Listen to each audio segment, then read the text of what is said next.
Bienvenidos una vez más a este programa de Más Allá de los Likes. Hoy quiero hacer un programa especial.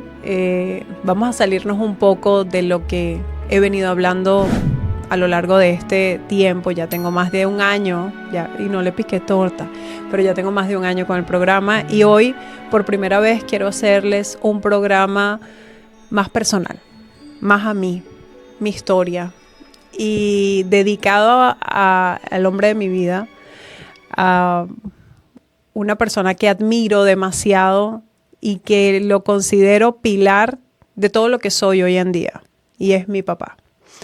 Hoy 24 de abril, hace 18 años, muere a manos de una situación compleja en Venezuela. Para los que son de Venezuela, deben conocerlo. Mi papá es Yanis Chimara, un actor muy reconocido en Venezuela, quien tiene en su haber, o quien tenía en su haber, cuesta mucho hablar en pasado, pero quien tenía en su haber cualquier cantidad, más de 55 películas, cualquier cantidad de novelas y obras de teatro. Quiero contarles un poco la historia de él. Quiero hablarles un poquito de mi experiencia como su hija, de las anécdotas que puedo transmitirles y de lo increíble que fue y que sigue siendo, ojo, porque parece mentira, pero aunque físicamente ya no esté, sigue dándome lecciones de vida. Mi padre fue el menor de sus hermanos, nació en Caracas, Venezuela, tuvo 8 hermanos, no, él era el número 8, tuvo 7 hermanos. Mi abuelo era griego y mi abuela venezolana de pura cepa, pero de familia francesa. Es normal que en Venezuela, después de la colonización, exista demasiadas personas con linaje europeo. Digamos que yo soy de las que cree que todos por algún lado tenemos un linaje europeo después en Venezuela, después de lo que pasó en la época de la colonización. Pero en este caso en particular era mi abuelo griego directamente. Mi abuelo era una persona muy fuerte de carácter, eso me cuentan, no lo conocí. Sin embargo, mi vida ha estado llena de cosas increíbles, ¿ok? Una de los cuentos que me dice mi mamá, o que me decía mi mamá, era acerca de que yo fui una predicción de cómo iban a ser. Una cosa poco random, pero muy hermoso. Mi abuelo, quien se llamaba Andrés Chimara, por eso me llamo Andrea, muere en octubre del año 1984 y yo nací en diciembre de ese año. Mi mamá me cuenta que mi abuelo le tocaba la barriga a mi mamá y le decía: mi nieta va a nacer el día de mi cumpleaños. Y así fue, yo nací un 18 de diciembre de 1984. Para aquel momento mi papá era primera figura en novelas venezolanas, protagonizó muchas novelas. En aquel momento creo que estaba haciendo, no recuerdo el nombre, que era una novela donde él era protagonista con Tatiana Capote y Giancarlo Simanca. Entonces, yo ahorita no recuerdo mucho el nombre, imagínense, era cualquier cantidad de novelas. Pero la niña de sus ojos, o sea, yo no sé cómo explicarles la conexión que teníamos mi papá y yo. Ojo, Laura, sé que vas a ver este programa. Era Cándida, la novela. Cándida, correcto, Cándida, la novela, exactamente. Y como les digo, la conexión que teníamos mi papá y yo era algo increíble. Yo desde que tengo uso de razón tuve mucha inquietud sobre la vida y las cosas que tenía a mi alrededor, y fui, digamos, una niña poco normal, y también por las circunstancias y las condiciones que me tocó vivir. Siento que mi familia, aunque agradezco demasiado haber nacido allí, éramos un poco disfuncionales en cierto aspecto. Mi mamá trabajó en bancos, luego se metió a ser policía, es una cosa loca, y después se metió a estudiar Derecho y se gradúa de abogado, pero ya después de mi papá fallecer. Y mi papá siempre estuvo en el mundo de la televisión. Sin embargo, era de un carácter bien fuerte y con un temple increíble. O sea, daba miedo. Yo a veces le decía a mi papá, papá, tú me estás dando un consejo, me estás regañando porque el tono de voz no lo ubico, y era que él hablaba así. Y era imponente, era fuerte, pero no era mala persona, simplemente que su personalidad era así, él se expresaba de esa manera, era fuerte. Pero al estar en la televisión desde tan pequeño, él empieza en el mundo del teatro a los 16 años, ¿ok? Lo que llamamos en Venezuela en las tablas. Él empezó en las tablas a los 16 años y luego él estaba haciendo una obra que se llamaba Jesucristo Superstar. Según me cuenta todo esto, me lo cuenta mi mamá y muchas de las cosas también me las contó él en su momento. Y es allí donde Giancarlo Simanca va para la obra de teatro y lo recomienda como actor para una novela que él estaba haciendo. Y ahí empieza el mundo de la televisión para mi papá. Sin embargo, mi papá traía la escuela del teatro, que digamos que para mí es una formación mucho más profesional, porque es realmente en vivo. O sea, es improvisación, es en vivo, hay que estudiarlo muchísimo. Y eso hacía que para él el mundo de la televisión era un poco más, digamos, fácil. O era lo que él me transmitía. Obviamente todo tiene un complejo. Siempre hay cosas en las que debemos superarnos y él lo sabía, por lo menos lo sabía tapar muy bien. Yo crecí en este mundo de la televisión. Yo amaba ir con mi papá para Venevisión. Era impresionante porque yo lo veía como una gran casa de muñecas. O sea, ustedes se imaginan una niña yo me acuerdo cuando tenía como 9 años, una niña de 9 años metida en Venevisión, recorriendo los estudios y jugando en los sets como si fuese la casita, como cuando uno jugaba la casita en tu casa. Bueno, yo lo hacía en Venevisión. Me daba risa porque a veces me regañaban los técnicos o los productores porque no podíamos hacer bulla. Yo ahí aprendí el concepto del silencio. Se los juro. Viendo a mi papá en la televisión, cuando en ese canal que decían 5 y acción, usted tenía, o sea, había una sensación de vacío en el sonido tan fuerte que el pasar hojas, cuando mi papá estaba pasando letras, mentalmente obviamente, solo pasar las hojas hacía un ruido increíble. Ahí, como les digo, conocí el concepto del silencio. Amaba estar en Venevisión con él. Amaba conocer a la gente, me encantaba estar en los camerinos. Había un viejito, el señor Pascual, nunca se me va a olvidar. Él era un viejito que se paraba en el pasillo de Venevisión a vender chucherías. Y como yo amo el dulce, amaba el dulce también, sufría de sobrepeso. Que eso es otra anécdota complicada, pero en este momento no se las voy a comentar. Yo era de las que se sentaba con el señor Pascual a hablar horas y él me regalaba dulce. Y yo era feliz. Y después me daba cuenta que no era que me los regalaba, sino que se los fiaba a mi papá y hoy se los cobra. Y se los cobraba porque mi papá un día va y me dice, te gastaste tanto como 100 bolívares, pero en aquel momento 100 bolívares era un dineral. Te gastaste 100 bolívares donde el señor Pascual. Y yo, papá, yo pensé que él me estaba regalando los dulces. Pero esa era la dinámica que viví, que experimenté y que le agradezco muchísimo a mi papá haberme hecho parte de ese mundo, aunque no me gustó nunca, y esto sí es muy personal, no me gustó el estar frente a las cámaras, me llamaba demasiado la atención. Bueno, mírenme ahora. Y yo decía que no servía para eso. Aquí tenemos que agarrar y hacer énfasis en algo. Es impresionante cómo el estar ahí, el ver cómo se movía ese mundo, el analizar cómo los actores, cómo las actrices estaban involucradas allí.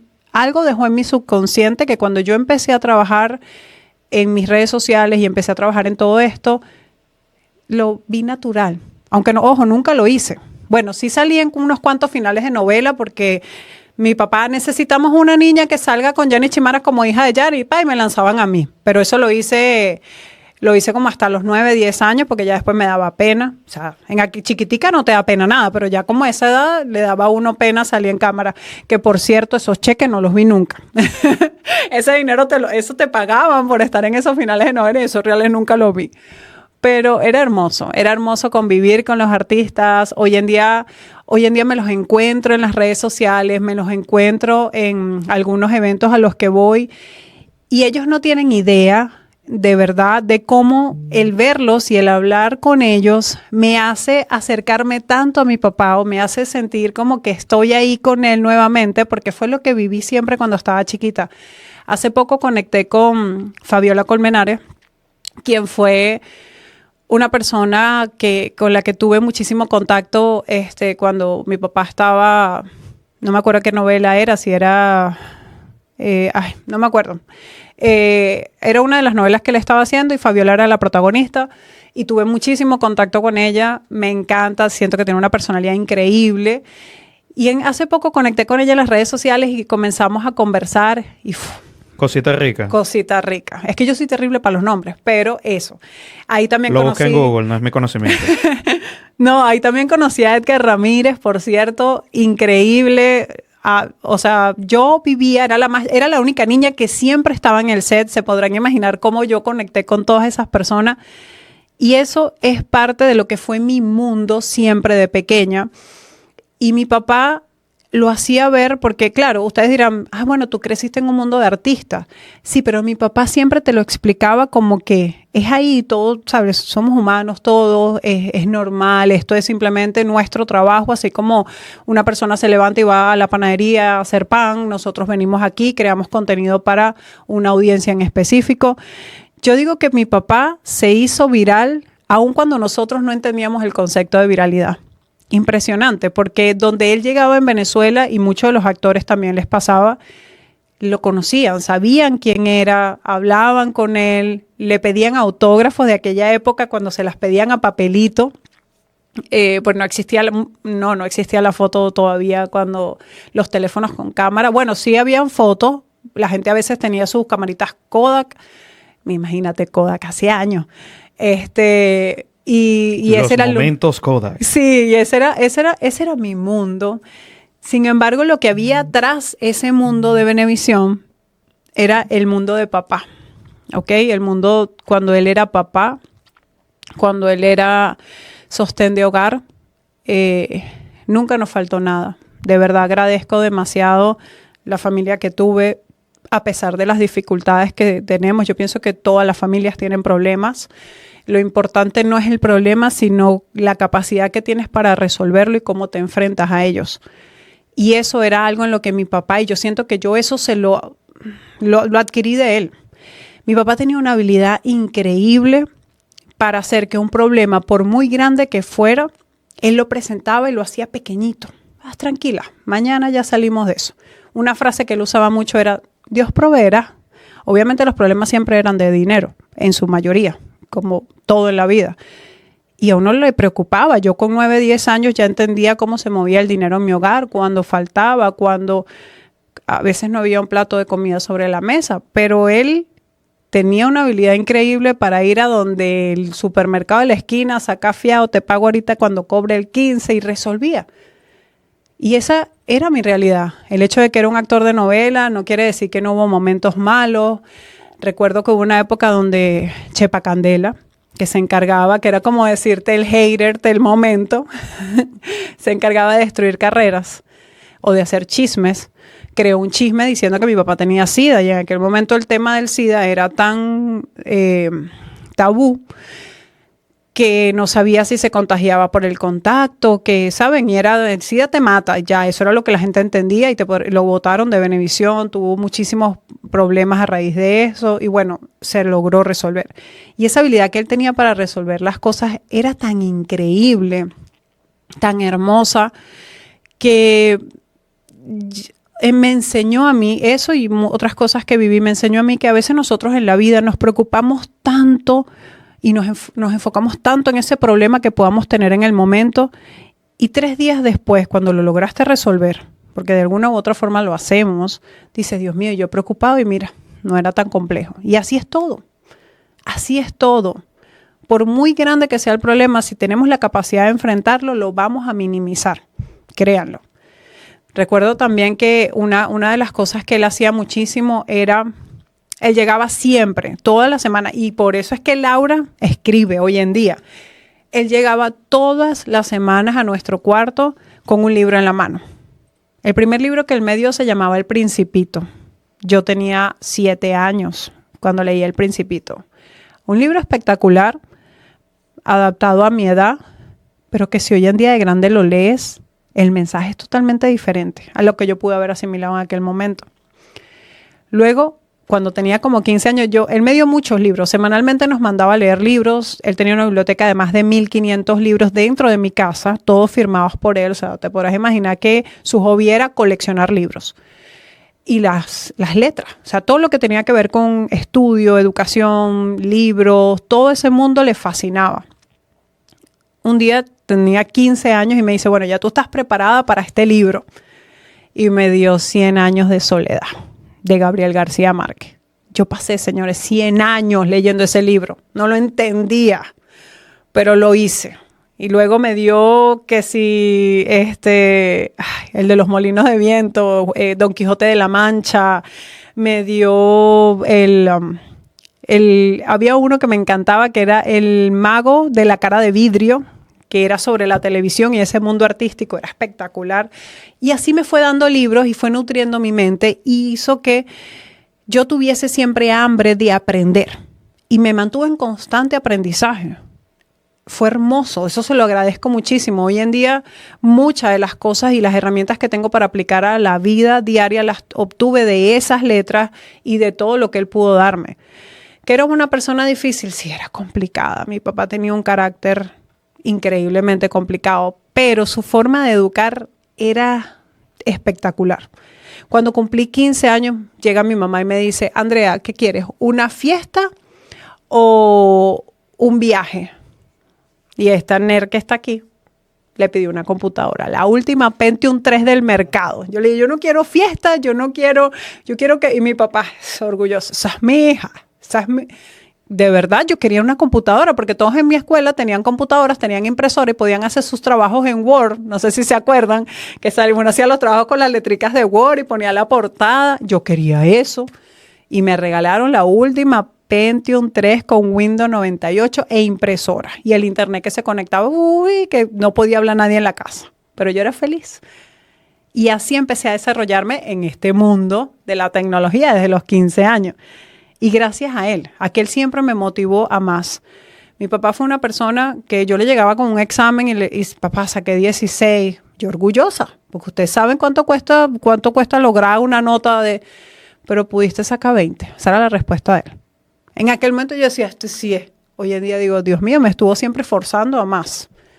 Hasta que llegué a la universidad y eso fue otra historia, porque sacar 16 en matemática en la universidad, Dios mío, eso era... Bueno, ya ahí sí le decía a mi papá, ni que me digas, esto es lo máximo que vas a poder obtener de mí. No, y sin embargo sí lo logré. Yo logré pegarle 20 a mate, si no, los que estudiaron en la Santa María, el profesor Salomón, le pegué 20 al profesor Salomón. Ya saben lo complejo que es eso. Pero después de cierto tiempo. El punto es que, viejo, quiero hacer este programa para él, para que ustedes conozcan la faceta de mi papá como padre, quien fue un hombre increíble, que sé que se deben estar preguntando, pero echa el cuento de cómo murió, porque esa parte morbosa la tienen ahí muchísimo. Y saben que sí les voy a decir algunas cosas. Digamos que es complejo hablar de eso, pero estar ahí a su lado en su último aliento es reconfortante. Dice como, ok, fui la última persona a la que vio, fui la última persona que estuvo con él, así como él fue siempre la primera figura para mí. Y no es que no ame y adore a mi mamá, pero es que la conexión que yo tenía con mi papá era increíble. Él muere un 24 de abril del 2007, hace 18 años ya hoy, a manos de... La policía decían que eran antisociales. Muchos sabemos que tiene la mano metida allí la situación que pasa en Venezuela. No quiero entrar en temas políticos. Lo cierto es que llegamos ese día a las 5 de la mañana a recoger a una amiga. Íbamos mi esposo, que actualmente es mi esposo, en aquel momento era mi novio, iba manejando el carro. Mi papá iba de copiloto y yo iba en la parte de atrás del carro, sentada justamente detrás de él. Eso era una rutina que nosotros hacíamos todos los días de lunes a viernes, porque yo en aquel momento trabajaba en el Banco de Venezuela, en el área de sistemas, y iba a buscar a una amiga todos los días que trabajaba también en el Banco de Venezuela. Ese día llegamos, ella no salía, mi papá estaba histérico porque ella no salía y él era muy puntual y muy con el tiempo. Me hace acordar tanto a Laura porque Laura es así. Y la casa, nosotros estábamos parados como una calle transversal y la casa se veía diagonal. O sea, no se veía exactamente la entrada, pero se veía un poco. Y vimos salir, yo, que era la que estaba pendiente de mi amiga, vi salir a 4 personas. Lo primero que se me vino a la mente fue, oye, ella se fue de rumba, estaba con amigos allí en la casa, no va a ir a trabajar. Pero ese día me di cuenta que mi nivel de reacción ante situaciones complicadas es lento. Yo soy de las que, y lo comprendí en ese momento, yo soy de las que se paraliza ante, o sea, no reacciona ante esos momentos. Y me daba chance de decirle a mi esposo, arranca. Porque ellos venían caminando con la parsimonia de la vida. A mitad de camino yo vi que uno de ellos traía un arma. Mi papá estaba concentrado en el teléfono y mi esposo estaba concentrado en ver que le estaba prendiendo la luz del alternador como típico mecánico, que le estaba prendiendo la luz del alternador al carro. Y yo he podido decirle a ellos que arrancaran, a mi papá o a mi esposo, y no me salían las palabras. Tenía mucho miedo. Y ellos llegaron directo a donde mi papá, lo bajaron del carro y lo apuñalaron. Le dieron 2 puñaladas, una le corta la sien y la segunda directa en el corazón.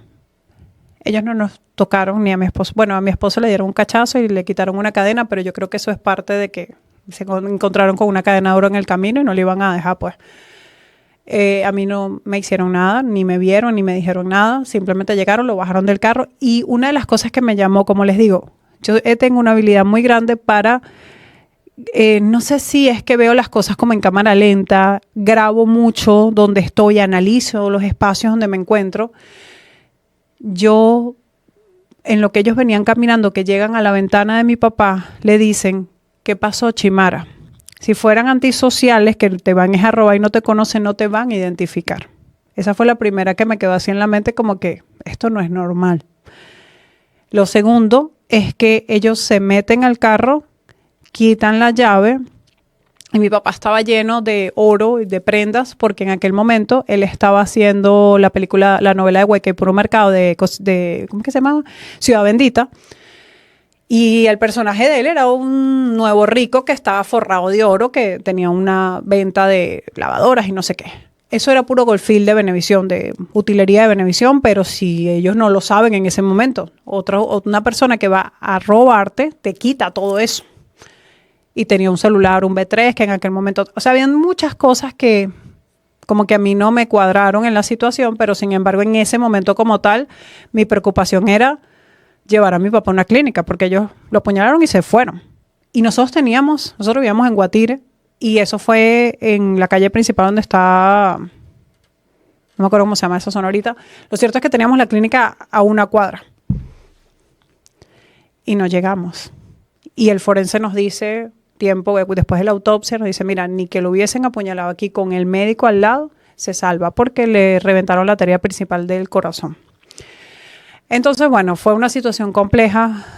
Me tocó vivir eso a la edad de 20 años, perder a tu papá, porque no es lo mismo que tú pierdas a una persona querida por una enfermedad que tú te estás preparando psicológicamente para eso, a que te lo arrebaten de las manos.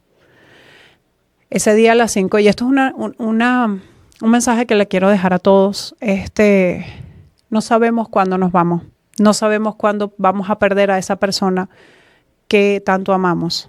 Aprendamos a valorar el poco tiempo que pasamos con esa persona que queremos, que amamos, tu mamá, tu papá, tu esposo, tu hermano. Aprendamos a disfrutar de esos pequeños momentos, porque tú no sabes qué pueda pasar mañana. Y a la prueba me remito, mira lo que le pasó al cantante de merengue. ¿Cómo es que se llama? Rudy Pérez. Mira lo que le pasó. Él se montó en una tarima a cantar y a las 2 horas ya no estaba con vida. Tantas cosas se quedan sin decir, tantas cosas nos quedamos sin expresar, que guardamos esa botella para ese día especial. ¿no? Tu día especial tiene que ser hoy. Tu celebración tiene que ser hoy que estás vivo. Ese día yo aprendí a valorar la vida y empecé a ver la vida con otros ojos. Ahora aprovecho cada segundo al lado de mi familia, de mis seres queridos. Y quiero que ustedes se lleven este mensaje el día de hoy, porque yo siento que una de las formas más grandes donde yo puedo honrar a mi padre es transmitiéndole a ustedes estos mensajes que él me daba constantemente, porque hay un mensaje que se me repite mucho y es un día él estaba en la computadora y me llamó. Andrea, ven para que, porque él pegaba gritos por toda la casa. Andrea, ven para que veas esto. Y yo, ay papá, qué fastidio. Un adolescente terrible. Qué fastidio. Y mi papá se levanta, se acerca a mí y me dice,